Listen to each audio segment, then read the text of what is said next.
메리 크리스마스.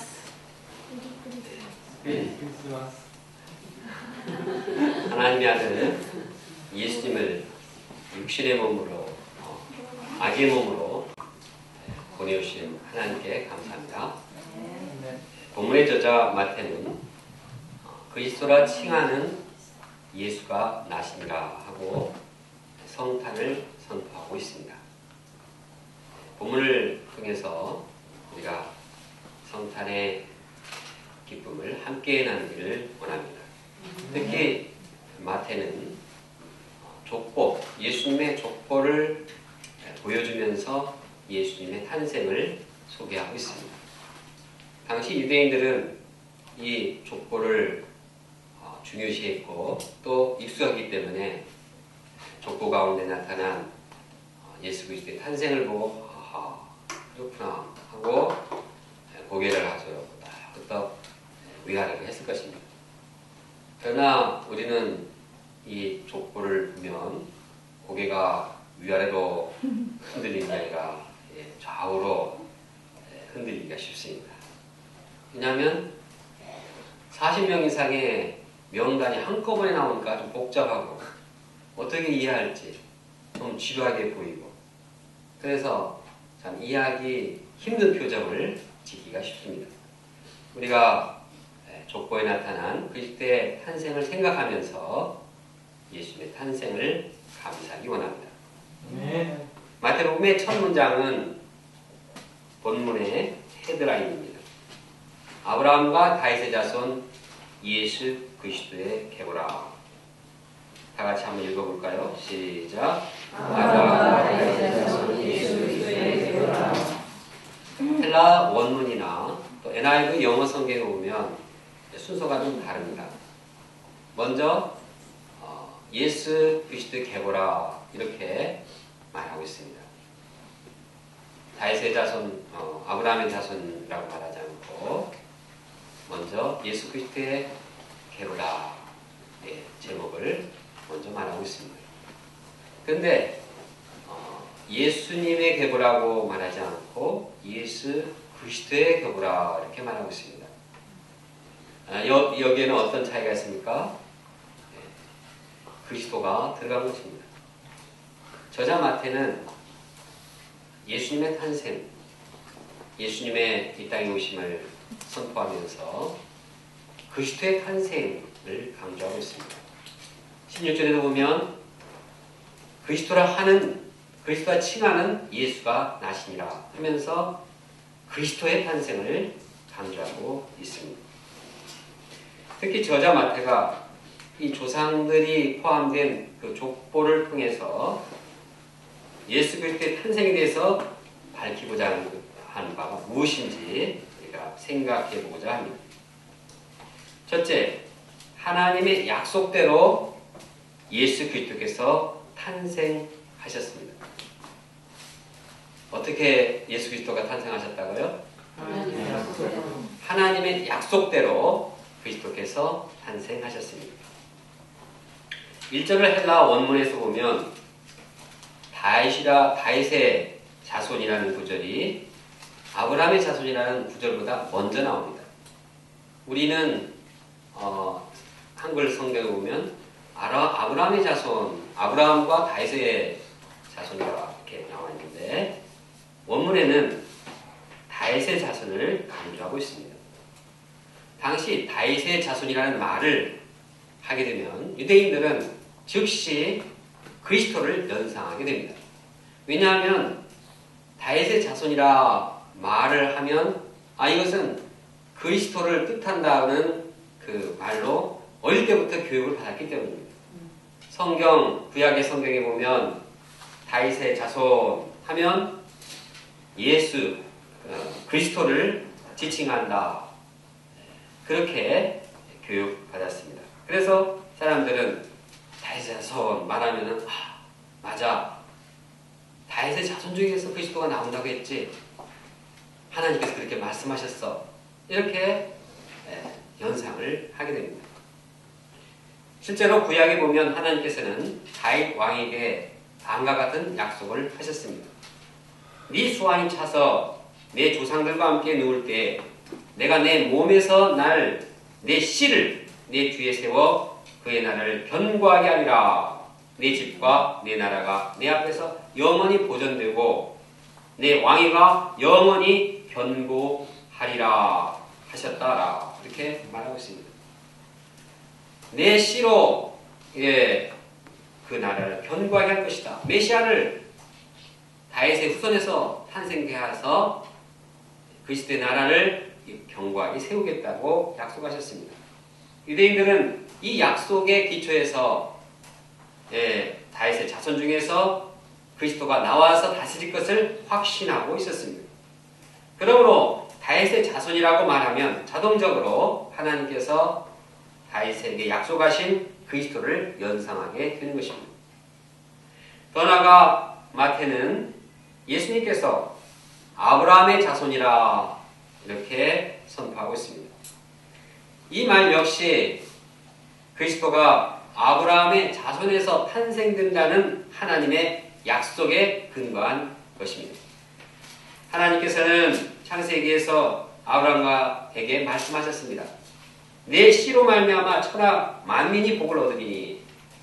하나님께서 아브라함에게 네 씨에서 그리스도가 날 것이고 그 그리스도로 인해서 모든 사람들, 온 인류가 복을 받을 것이다 약속했습니다. 그러므로 아브라함의 자손이라고 말하는 것은 아브라함에게 그리스도의 탄생을 말씀한 것이고 또 그로 인해서 천하 만민이 복을 얻게 된다는 말씀입니다. 이처럼 하나님께서는 다윗과 아브라함에게 약속하신 대로 예수님께서 그리스도로 이 땅에 오셨다는 사실을 밝히고 있습니다. 1절을 다시 한번 읽어보겠습니다. 시작. 아브라함과 다윗의 자손 예수 그리스도의 계보라. 2절부터 나오는 말씀 역시 예수 그리스도께서 하나님의 약속대로 탄생하셨다는 사실을 보여주고 있습니다. 2절 이후에 굉장히 많은 사람들이 나와서 복잡하게 보이는데 이렇게 많은 사람이 이렇게 낳고는 했는데 결국은 하나님의 약속대로 예수님께서 그리스도께서 탄생하셨다는 것을 말하고 있는 것입니다. 본문에 보면 낳고라는 단어가 지루하게 여겨질 정도로 반복되고 있습니다. 한번 세어보니까 39번이 반복되었습니다. 이 낳고라는 말은 세월의 흐름, 역사의 흐름을 말하고 있습니다.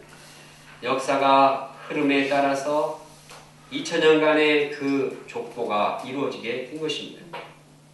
이 긴 기간 동안에 많은 사람들이 바뀌었습니다. 세월의 흐름에 따라서 아브라함, 이삭, 또 야곱, 유다 계속 이렇게 이어지고 있습니다.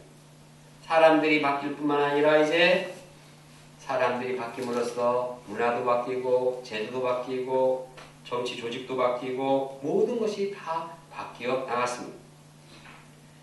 그래서 아브라함 때는 족장들이 지배했지만 이제 그 시대가 지나면 선지자나 또 제사장들이 섬기는 때가 있었고 또 사사들이 섬기는 때가 있었고 또 왕들이 섬기는 때가 있었습니다. 또 그런가 하면 어떤 때에는 사람들이 하나님을 잘 믿을 때도 있었고 안 믿고 죄악을 행할 때도 있었습니다. 그리고 방황할 때 있었고 다른 나라를 정복할 때도 있었고 정복을 당할 때도 바벨론으로 포로로 끌려갈 때도 있었습니다. 이처럼 세상은 흐름에 따라서 역사가 흘러감에 따라서 변하는 이러한 모든 상황이 바뀌는 이러한 역사가 되었습니다. 그러나 유구한 역사 속에서도 바뀌지 않은 것이 하나 있습니다. 그것은 하나님께서 하신 약속입니다. 세상이 변하고 사람이 변하고 모든 것이 다 바뀌어도 변하지 않는 것은 하나님께서 하신 약속이 변하지 않았다는 사실입니다.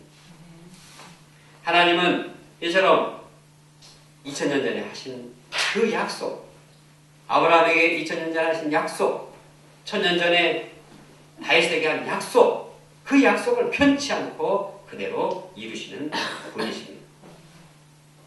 사람들은 하나님의 약속이 정말 이루어질까? 왜? 너무나 힘드니까. 바벨론 70년 동안 포로 생활을 끌려다 보니까 이러한 이 포로 생활에 하나님은 어디 계신가? 하나님의 약속은 그냥 하나님이 보이지 않고 하나님은 우리를 떠나셨다. 이렇게 여겨질 만큼 그 시대는 어려웠습니다. 또 바벨론 포로 이후에도 페르시아나 로마의 식민지로 있으면서 이 이스라엘은 어두운 영적으로, 경제적으로, 정치적으로 깊은 어두운 상황에 처해 있었습니다. 그들은 죄를 짓고 영적으로도 깊은 사망의 그늘에 앉아 있었습니다. 이런 모습을 볼 때, 하나님께서는 약속했다가 너무 사람들이 절망한 죄를 짓고 너무 힘들게 하니까 막 약속 취소하지 않았나 그런 생각을 했습니다. 어린이들에게 산타클로스 할아버지가 우는 아이들에게는 선물을 주지 않는다는 것처럼 선물을 주려고 했는데 우니까 안 주겠다. 산타클로스의 마음이 변화하는 것을 보여줍니다.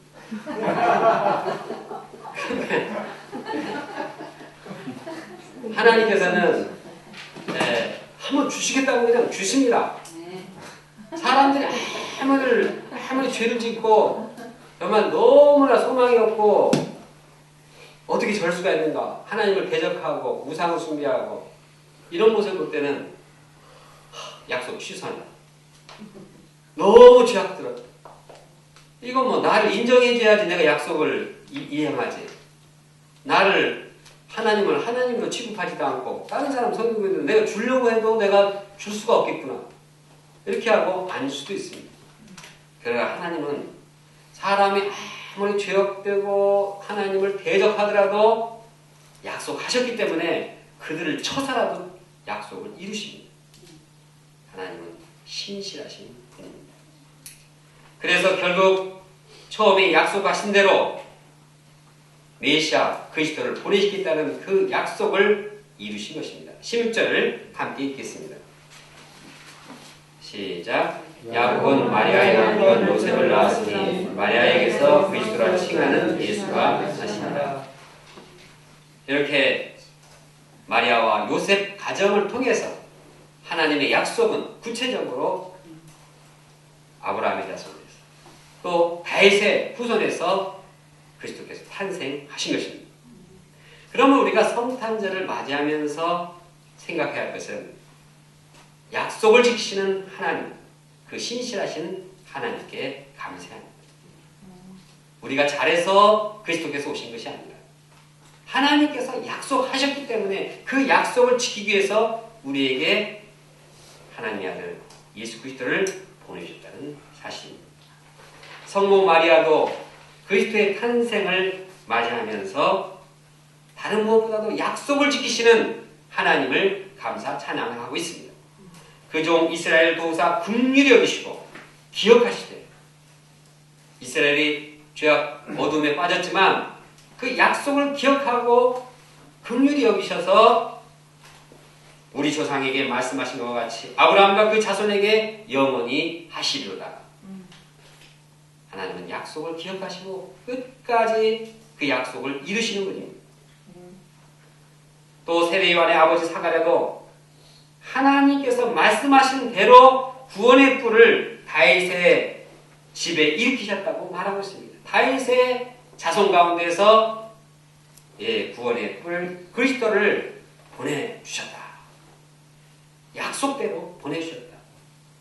또 조상 아브라함에게 하신 거룩한 언약을 기억하고 이루셨다. 여기서 볼 때 그는 메시아의 탄생, 그리스도의 탄생을 보면서 신실하신 하나님, 약속을 변치 않고 이루시는 그 하나님을 감사하고 찬양하고 있습니다. 우리가 성탄절에 기뻐하고 찬양해야 할 그 분명한 제목도 바로 이것입니다. 무엇입니까? 하나님은 약속을 지키시는 분이다. 약속을 지키시고 예수 그리스도를 보내주신 분이구나. 감사합니다.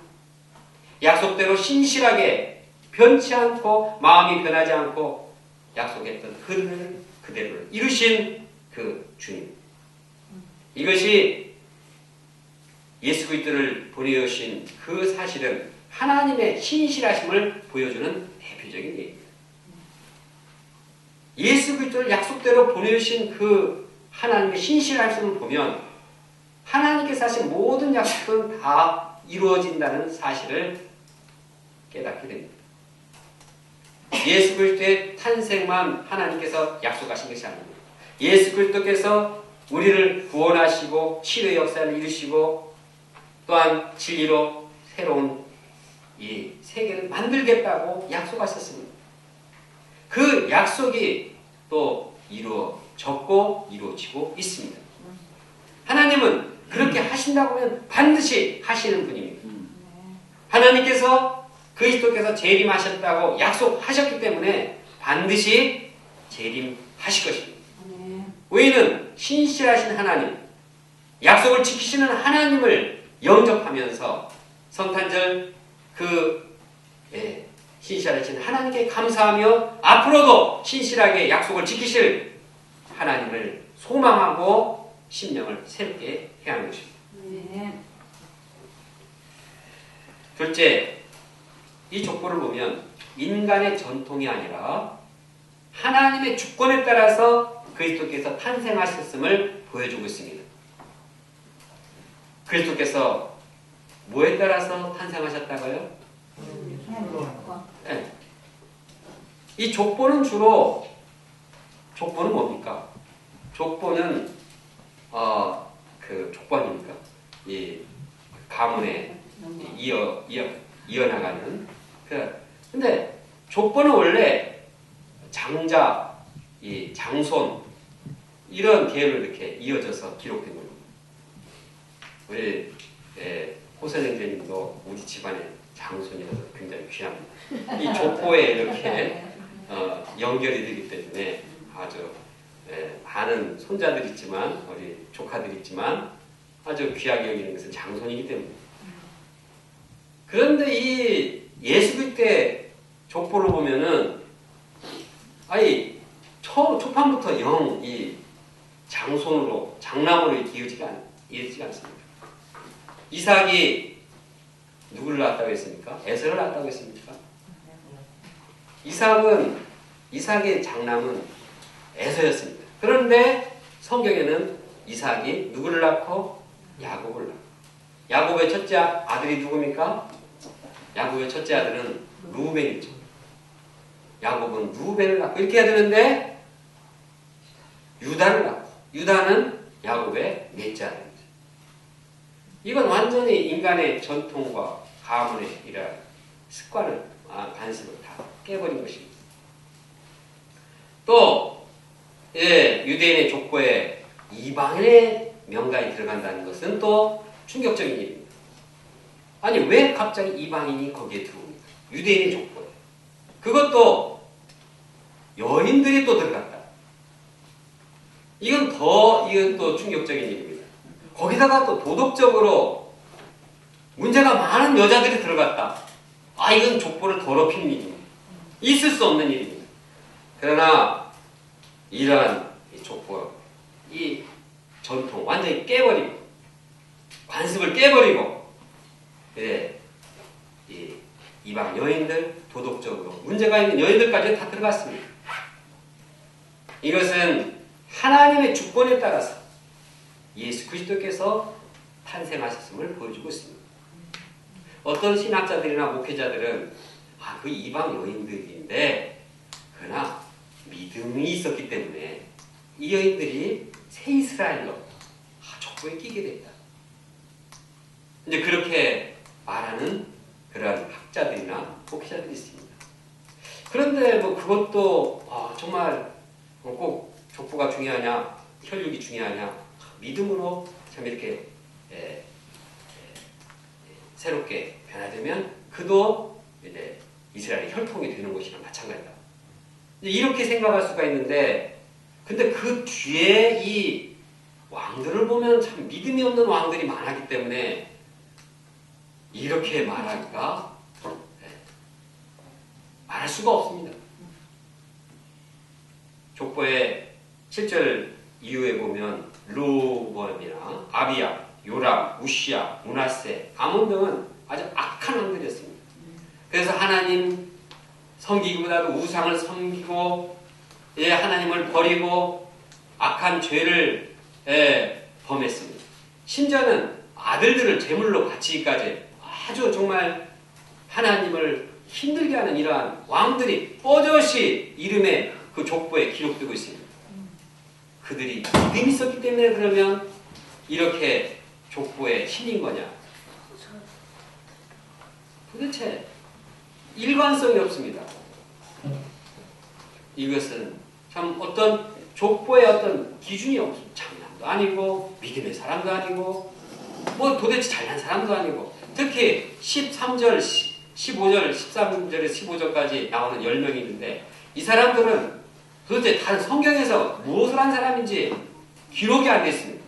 왜냐하면 이때 기록된 사람들은 구약 성경에 신약 성경에 그 살았던 사람들이 중간기에 살았던 사람들이기 때문에 이 사람들이 뭘 했는지 알 수가 없습니다. 이 사람들이 뭐 믿음이 있었는지 없었는지 선을 행했는지 악을 행했는지도 모릅니다. 학자들에 의하면 아마 유대인의 족보에서 그 명단을 아마 사용했을 것이다 이렇게 말하고 있습니다. 이들의 그 족보에 나오는 명단의 어떤 기준이나 일관성이 찾아보기가 힘들다는 것입니다. 그러면 한 가지 딱 기준이 있습니다. 하나님 마음대로 했다는 것입니다. 하나님 임의대로 했다는 것입니다. 하나님은 임의대로 사람들을 썼습니다. 그를 세우시기도 하고 그를 어떤 모양인지 하여튼 쓰셔서 역사를 이루어 오셨다는 사실입니다.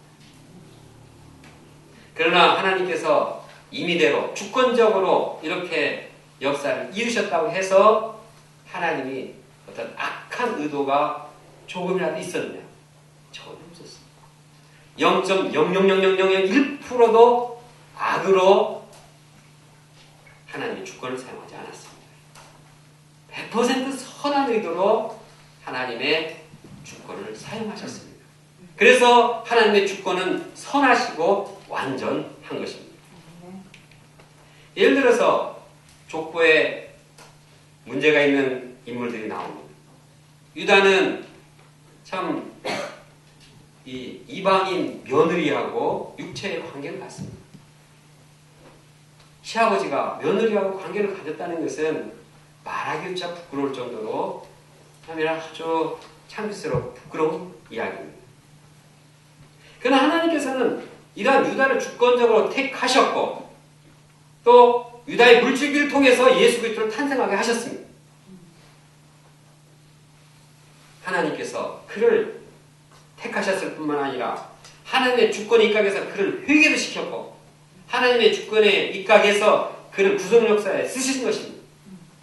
하나님은 주권적으로 택하시고 주권적으로 그를 사용하셔서 그가 딴 데로 가면 두드러 패서라도 하나님의 주권을 이루어 나가시는 겁니다. 이것이 하나님의 주권적 은혜라고 말하는 것입니다. 라합 역시 이방지역 여리고의 창조였습니다. 그러나 하나님께서는 이 거리의 그 추잡한 여인을 주권적으로 택하셨습니다. 그리고 그를 구속 역사에 쓰셨습니다. 그가 신분이 좋아서가 아니라 하나님께서 택하셨기 때문에 그가 하나님의 역사에 쓰임받은 것입니다. 특히 다윗은 아주 치명적인 아주 인생 정말 이 낙제자였습니다. 왜냐하면 다윗은 유부녀를 자기 아내로 삼을 뿐만 아니라 그 유부녀의 그 남편을 죽였습니다. 그것도 왕이었습니다.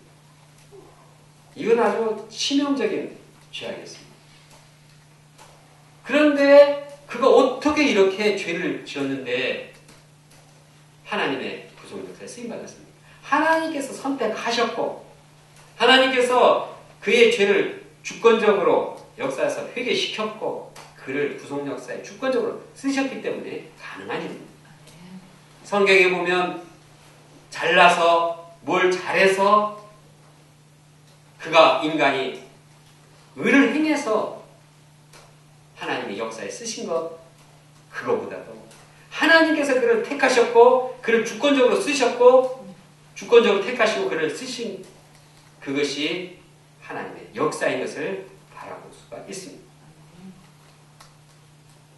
이처럼 2000년 동안 하나님께서는 주권적으로 일하셨고 주권적으로 택하셔서 사람들을 결국은 하나님의 약속 예수 그리스도의 탄생을 이루어 나가셨습니다.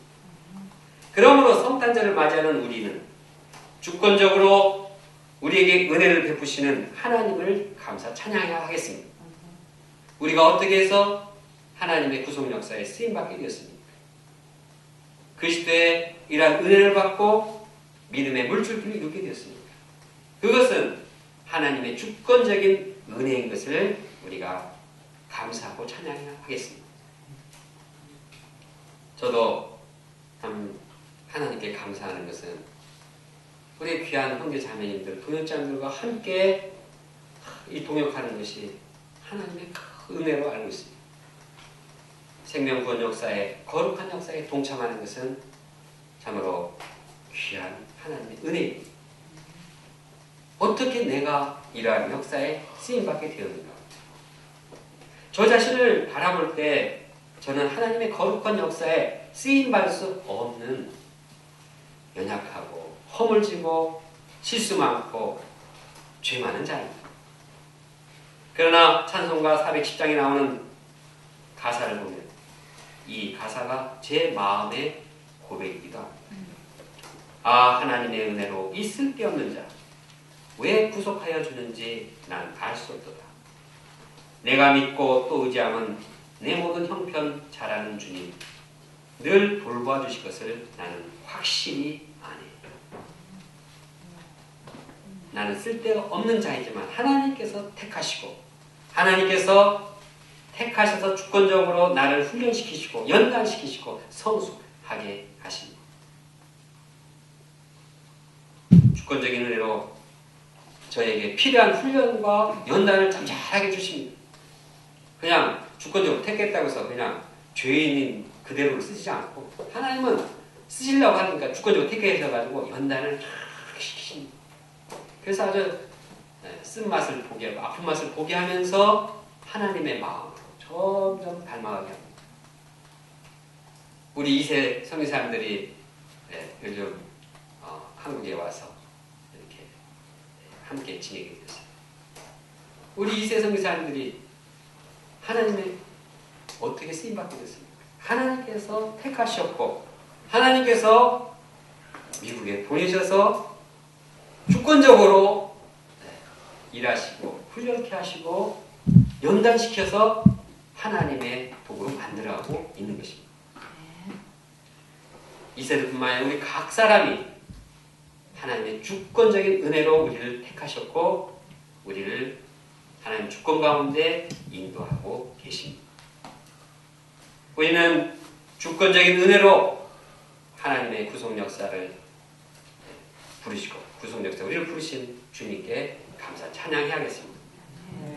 또 우리가 주권적으로 일하시는 하나님을 바라볼 때 우리는 절망적이고 어두운 이 세상에 살면서 절망하지 않을 수가 있습니다. 왜냐하면 하나님께서는 주권적으로 일하시는 은혜로 일하시는 분이기 때문에 어떻게 또 새롭게 하실지 그것은 하나님의 마음이기 때문입니다. 우리는 현실의 어려움과 이러면 우리 망하겠다. 요즘 기독교 지도자들은 한국 기독교를 보면 아주 갈 때까지 갔다. 이것은 병자 중에서 아주 이 비대증 환자다. 이건 이제 완전히 망했다. 그렇게 말합니다. 물론 그것이 현실이고 그것이 정확한 진단일 수도 있습니다. 그러나 우리가 절망하지 않은 이유는 하나님께서는 주권적으로 은혜를 베푸신다는 것입니다. 하나님께서 말씀하신 이 모든 민족으로 제자를 삼는 그 역사, 약속을 주권적으로 이루어 나가십니다. 우리가 아니면 다른 사람을 통해서라도 이 역사를 반드시 이루어 나가십니다.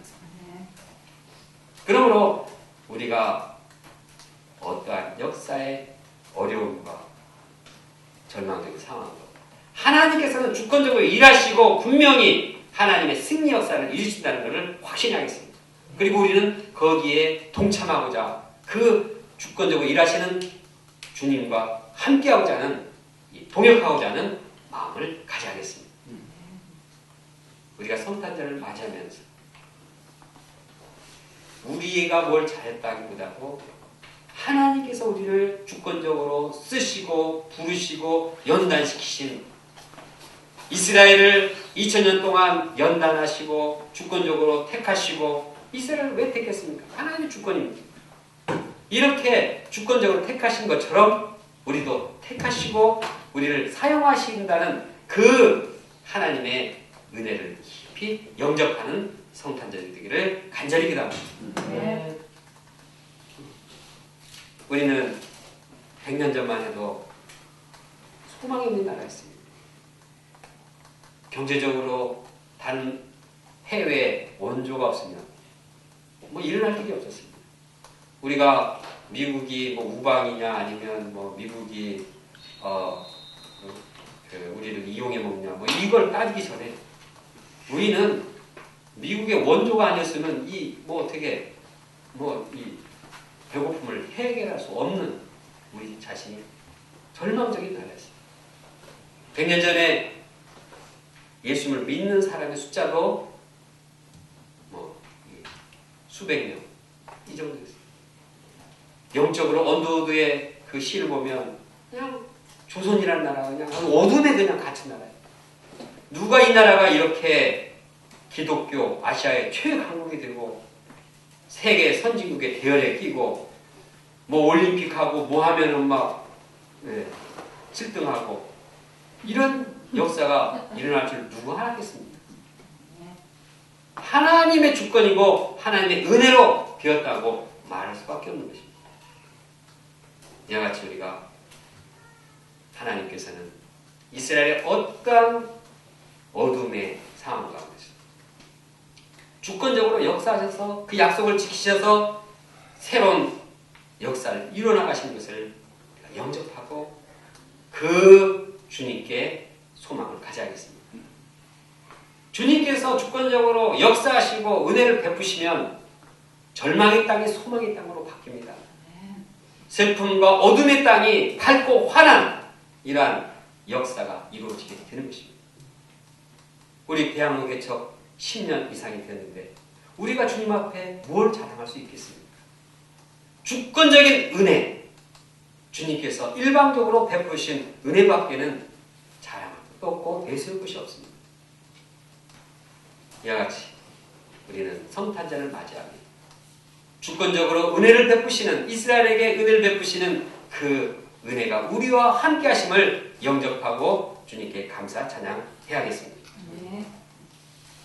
결론적으로 족보를 통해서 하나님의 약속대로 예수 그리스도께서 탄생하셨음을 보게 되었습니다. 약속을 지키시는 신실하신 하나님께서 우리와 함께 계십니다. 신실하신 하나님께서 우리와 함께 하심을 감사 찬양해야겠습니다. 또한 인간의 전통이나 관습이 아니라 하나님의 일방적인 주권 가운데서 은혜를 베푸시는 것을 보게 되었습니다. 예수 그리스도의 탄생은 이스라엘이 잘나서가 아니고 이스라엘의 의를 행해서가 아니라 하나님의 주권대로 은혜를 베푸셨기 때문에 이루어진 은혜의 역사입니다. 지금도 이러한 하나님의 주권적 은혜가 우리와 함께 하신 것을 감사 찬양해야겠습니다. 다 같이 16절을 함께 읽겠습니다.